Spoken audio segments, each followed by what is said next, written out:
Hello guys, meron akong upload na video bago sa inyo.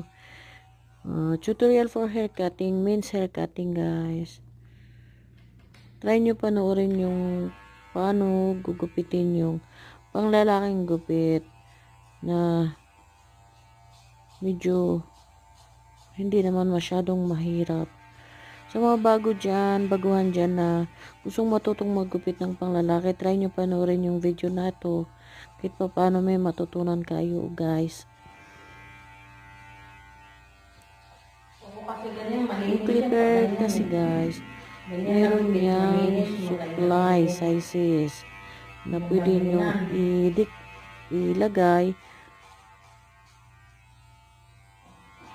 kung kayo ay maggupit na, kung anong haba ang buhok na dapat gamitin, or 1, 2, 3, 4, 5, gano'n ang mga